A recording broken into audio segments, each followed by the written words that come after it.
दोस्तों 4 फरवरी 2026 की वह रात गाजियाबाद के इतिहास में एक ऐसी तारीख बनकर दर्ज हो गई जिसने हर मां बाप, हर भाई बहन और हर उस इंसान को अंदर तक झकझोर के रख दिया जो अपने परिवार से प्यार करता है। कल्पना कीजिए एक ऐसी दुनिया की जहां बच्चे आपके सामने तो हैं, लेकिन उनका दिमाग, उनकी रूह और उनकी सोच हकीकत से हजारों मील दूर किसी और ही ख्याली दुनिया में बस चुकी है। एक ऐसा घर जो बाहर से तो बिल्कुल समान दिखता था, लेकिन उसके अंदर पिछले 6 सालों से एक ऐसी खामोश आंधी चल रही थी जिसकी भनक पड़ोसियों को तो क्या, शायद उस घर की दीवारों को भी नहीं थी। गाजियाबाद के भारत सिटी टाउनशिप की एक 9वीं मंजिल के फ्लैट में रहने वाली 3 सगी बहनें, जिनकी उम्र अभी हंसने खेलने और दुनिया देखने की थी, उनका सफर एक बेहद दुखद और रहस्यमयी मोड़ पर खत्म हो गया।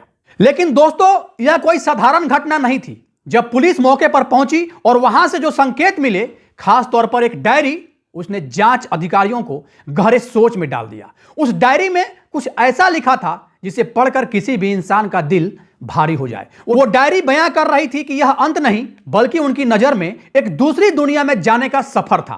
आखिर क्या था उस डायरी में? क्यों 3 मासूम बच्चियों ने अपने पिता के लिए एक ऐसा खत छोड़ा जिसने पूरे देश को सोचने पर मजबूर कर दिया? और सबसे बड़ा सवाल, क्या यह सब किसी खेल की वजह से हुआ था या फिर इसके पीछे कोई और ही गहरा मनोवैज्ञानिक राज था?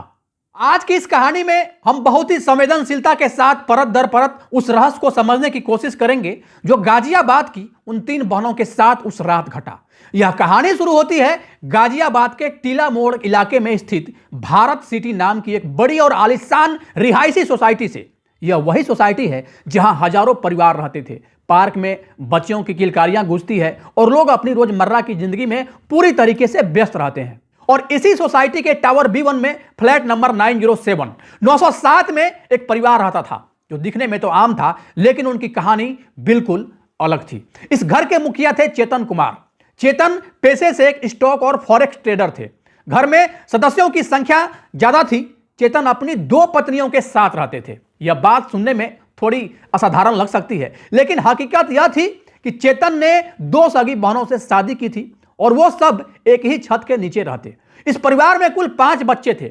सबसे बड़ी बेटी थी निशिका, जिसकी उम्र 16 साल, मंझली बेटी प्राची जो 14 साल और सबसे छोटी पाखी जो सिर्फ 12 साल की थी। इसके अलावा एक 9 साल का छोटा भाई भी था जो बोल और सुन नहीं सकता था। एक भरा पूरा परिवार जो बाहर से देखने पर खुशहाल लग सकता था, लेकिन अंदर ही अंदर एक अजीब सा खालीपन पनप रहा था। पड़ोसियों का कहना है कि यह परिवार कभी किसी से घुलता मिलता बिल्कुल नहीं था। सोसाइटी में इतने लोग रहते थे, लेकिन फ्लैट नंबर 907 907 के दरवाजे बाहरी दुनिया के लिए अक्सर बंद रहते थे, मानो वह अपनी किसी दुनिया में सिमटे हुए थे। और यही वह अलगाव था, वह अकेलापन था जिसने आने वाले तूफान की नींव रखी थी। कहानी में असली मोड़ आता है साल 2020 में। याद कीजिए वह दौर जब पूरी दुनिया एक महामारी के डर से घरों में कैद थी। लॉकडाउन लगा हुआ था। दुनिया भर के लिए लॉकडाउन उन कुछ महीनों या 1-2 साल में खत्म हो गया। जिंदगी पटरी पर लौटने लगी, बच्चे वापस स्कूल जाने लगे, दोस्त पार्कों में मिलने लगे। लेकिन फ्लैट नंबर 907 में रहने वाली इन 3 बहनों निशिका, प्राची और पाखी के लिए मानो वो लॉकडाउन अभी खत्म ही नहीं हुआ। दोस्तों, यह बात आपको हैरान कर देगी। पिछले 6 सालों से, जी हां, पूरे 6 सालों से इन तीनों लड़कियों ने स्कूल की सीढ़ियां तक नहीं चढ़ी थी। 16 साल की निशिका अभी भी एकेडमिक रूप से काफी पीछे रह गई थी। उनकी पढ़ाई, उनका खेल, उनका सामाजिक जीवन, सब कुछ पूरी तरह से ठप हो चुका था। पिता चेतन कुमार का कहना था कि शुरुआत में सुरक्षा के डर से उन्होंने बच्चों को स्कूल नहीं भेजा, लेकिन फिर धीरे धीरे बच्चों ने खुद ही बाहर जाना बंद कर दिया। और यहीं से शुरू हुई वो खतरनाक आदत जिसने अंत में उन्हें हकीकत से पूरी तरीके से अलग कर दिया, काट दिया। जब बाहरी दुनिया के दरवाजे बंद हो गए तो इन बच्चियों के लिए एक नई दुनिया का दरवाजा खुला, और वह था इंटरनेट और मोबाइल की दुनिया। कमरे की 4 दीवारी के भीतर मोबाइल की चमकदार स्क्रीन पर यह तीनों बहनें धीरे धीरे एक ऐसी दुनिया में खोने लगी जिसका हकीकत से कोई वास्ता नहीं था। वो दुनिया थी विदेशी ड्रामा और एक अलग ही संस्कृति की चकाचौंध।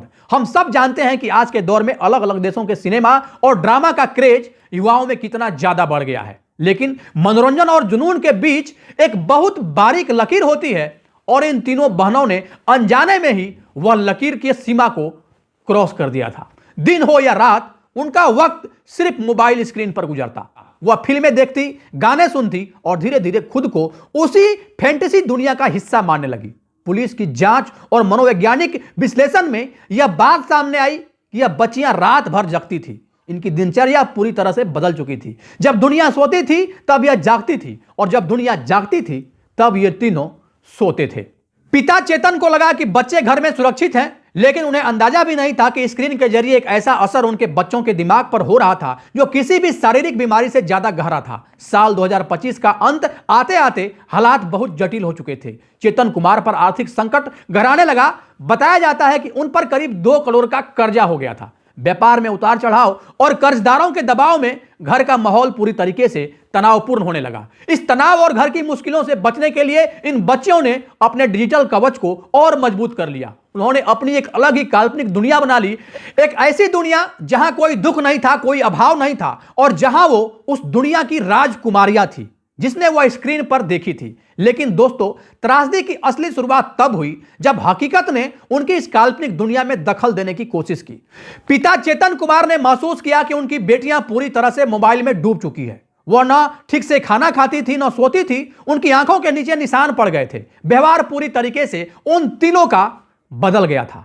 एक पिता होने के नाते चेतन ने वही किया जो शायद कोई भी अभिभावक करता। उन्होंने अनुशासन लाने की कोशिश की। जनवरी 2026 में चेतन ने फैसला किया कि अब इसमें बदलाव बहुत जरूरी है। उन्होंने बच्चों से उनके मोबाइल फोन ले लिए। बड़ी बेटी निशिका का फोन उन्होंने 15 दिन पहले ही हटा दिया था ताकि वह दोबारा उस लत की तरफ न जा सके। चेतन को लगा कि मोबाइल हटने से बच्चे वापस पढ़ाई और समान जिंदगी की तरफ लौटेंगे, लेकिन वह यह समझने में शायद चूक कर गए। उन बच्चों के लिए वह मोबाइल सिर्फ एक गैजेट नहीं था, वो उनकी दुनिया से जुड़ने का एकमात्र जरिया बन चुका था।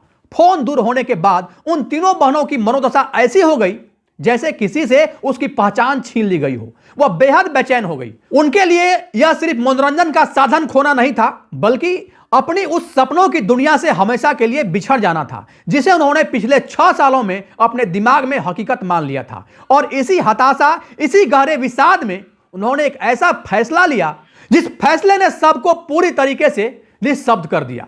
अब हम आते हैं उस रात पर, 3 और 4 फरवरी की वो खौफनाक रात। घर में सब कुछ शांत था। माता पिता और छोटा भाई अपने कमरों में सो रहे थे, लेकिन निशिका, प्राची और पाखी तीनों जगी हुई थी। उसके मन में एक अजीब सी उधेड़पन चल रही थी। उन्होंने घर के उस हिस्से को चुना जहां अक्सर शांति की तलाश की जाती है, पूजा घर। उन्होंने उस कमरे का दरवाजा अंदर से बंद कर लिया। वह नहीं चाहती थी कि कोई उनकी इस आखिरी बातचीत या इस योजना में बाधक बने। उस कमरे में एक बड़ी स्लाइडिंग खिड़की थी जो बाहर की तरफ खुलती थी। बाहर गहरा अंधेरा और सन्नाटा था जो शायद उनके मन के अंधेरे को कम करने के लिए काफी था।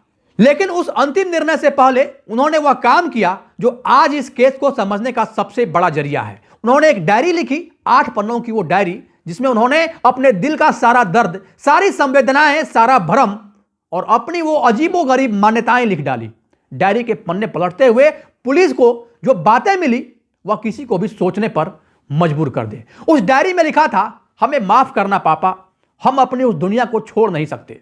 वह जगह हमारी जिंदगी है और आप हमें हमारी जिंदगी छोड़ने पर मजबूर कर रहे हैं जो हम तीनों बहनें किसी भी हाल में होने नहीं देंगे। इसलिए हम यह सब छोड़कर जा रहे हैं। जरा सोचिए उन शब्दों की गहराई को। वो लिखती है कि जो जगह उसकी जिंदगी है वो कभी वहां नहीं गई थी, लेकिन उनके दिमाग में वह वही रह रही थी। यह एक मनोवैज्ञानिक स्थिति है जिसे विशेषज्ञ कहते हैं कि इसमें जब एक व्यक्ति किसी भ्रम का शिकार होता है और उसके बेहद करीब रहने वाले दूसरे लोग भी उसी भ्रम को सच मानने लगते हैं। रात के करीब 2 बज चुके थे। डायरी लिखने के बाद वो उस खिड़की के पास पहुंची। फरवरी की ठंडी हवा कमरे में भर गई होगी। सामने वाले टावर की 10वीं मंजिल पर रहने वाले अरुण सिंह नाम के एक शख्स उस वक्त अपनी बालकनी में थे। उनकी नजर अचानक फ्लैट 907 907 की खिड़की पर पड़ी। अरुण सिंह ने बाद में बताया कि उन्होंने जो देखा वह उन्हें आज भी परेशान करता है। उन्होंने देखा कि खिड़की के पास कोई हलचल है, एक साया सा नजर आ रहा है जो किसी गहरे विचार में डूबा हुआ था। उनके पीछे दूसरा साया भी था। घड़ी की सुई 2:10 पर पहुंची। अरुण सिंह कुछ समझ पाते, किसी को आवाज दे पाते उससे पहले ही मझली बहन प्राची ने बड़ी बहन निशिका को थामा। वो दोनों कुछ पल के लिए साथ थी, मानो एक दूसरे को आखिरी सहारा दे रही हो, और फिर अगले ही पल वो खिड़की खाली हो चुकी थी। लेकिन दुख का यह सिलसिला अभी खत्म भी नहीं हुआ था कि सबसे छोटी बहन 12 साल की पाखी, जो शायद यह सब देख रही थी, वह भी उनसे अलग नहीं रह पाई। उसने भी वही रास्ता चुना जो उनकी बहनों ने चुना था। प्रत्यक्षदर्शी बताते हैं कि ऐसा लगा जैसे वह उनके बिना इस दुनिया में अकेले रह जाने के डर से उनके पीछे चली गई हो। कुछ ही पलों बाद सोसाइटी में भाग दौड़ मच गई। सोसाइटी के गार्ड्स और कुछ देर तक जाग रहे लोग दौड़कर नीचे आए। वहां का मंजर देखकर पूरी तरीके से सब लोग स्तब्ध रह गए। 3 मासूम जो कुछ देर पहले तक सांस ले रही थी अब शांत हो चुकी थी। पुलिस को तुरंत सूचना दी गई। एम्बुलेंस के सायरन की आवाज ने रात के सन्नाटे को चीर दिया। उन्हें लोनी के पास एक अस्पताल ले जाया गया, लेकिन डॉक्टरों ने बताया कि बहुत देर हो चुकी है। पुलिस जब फ्लैट नंबर 907 में पहुंची तो उन्हें पूजा घर का दरवाजा तोड़ना पड़ा। अंदर का दृश्य बेहद भावुक कर देने वाला था। फर्श पर बचपन की कुछ तस्वीरें बिखरी पड़ी थी और वहीं रखी थी वह डायरी इन तीनों बहनों ने मिलकर लिखा था। पुलिस ने जब जांच शुरू की तो शुरुआत में अफवाह उड़ी कि शायद यह किसी ऑनलाइन गेम या चैलेंज जैसा मामला है। मीडिया में अटकलें लगने लगी कि किसी गेम के टास्क को पूरा करने के चक्कर में यह कदम उठाया गया। यह थ्योरी सुनने में बहुत सनसनीखेज लगती थी, क्योंकि अतीत में ऐसे कई मामले सामने आ चुके हैं। लेकिन जब गाजियाबाद पुलिस और साइबर एक्सपर्ट ने उनके डिजिटल इतिहास को खंगाला तो सच्चाई कुछ और ही निकली। पुलिस ने साफ किया कि ऐसा कोई खतरनाक टास्क वाला गेम उनके फोन में नहीं मिला, बल्कि यह मामला उससे कहीं ज्यादा गहरा और मनोवैज्ञानिक था। जांच में कुछ ऐसे ऐप्स और गेम का जिक्र आया जहां वर्चुअल किरदारों के साथ भावनात्मक जुड़ाव बन जाता है। यह जुड़ाव इतना गहरा हो सकता है कि वह असली और नकली का फर्क पूरी तरीके से भूल जाते हैं। पुलिस का मानना है कि इन बच्चों ने किसी के निर्देश पर ऐसा बिल्कुल नहीं किया, बल्कि उन्होंने खुद यह फैसला लिया क्योंकि उन्हें लगा कि फोन छीने जाने से उनकी पसंदीदा दुनिया से बेदखल कर दिया गया। डायरी में एक लाइन थी, हम अपनी काल्पनिक दुनिया से इतना प्यार करते हैं कि हकीकत को हम स्वीकार बिल्कुल नहीं करते। उनकी यह लाइन दर्शाती है कि उनके मन में अपनी असल जिंदगी और भविष्य के प्रति कितना गहरा डर और अलगाव उभर चुका था। इस हादसे ने कई गंभीर सवाल खड़े किए हैं। सबसे बड़ा सवाल संवाद की कमी।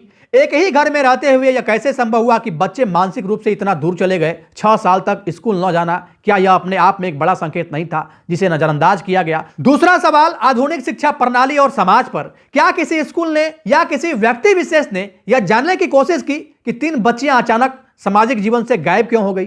तीसरा और सबसे महत्वपूर्ण सवाल डिजिटल निर्भरता।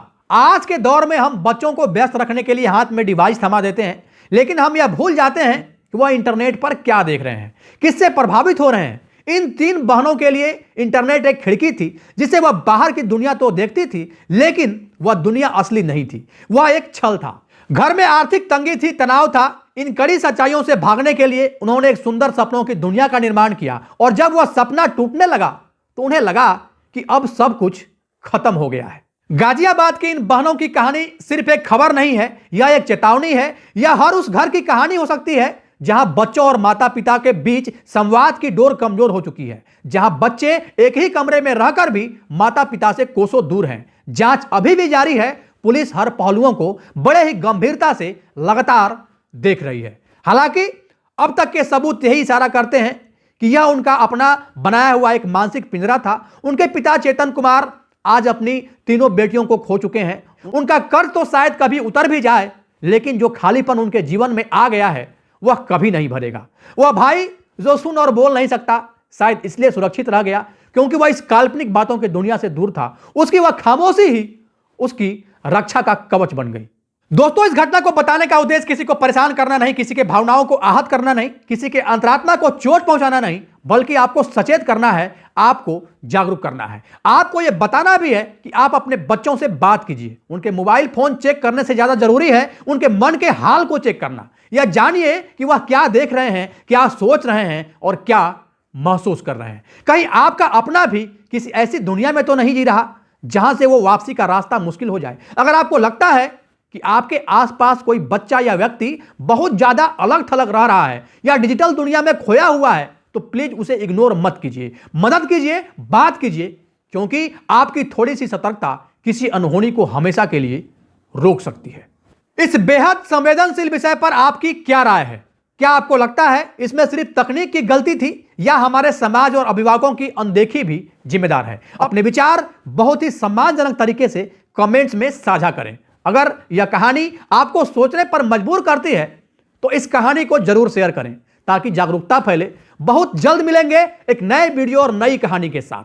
तब तक के लिए जहां भी रहें सुरक्षित रहें, अपना ख्याल रखें। जय हिंद, जय भारत।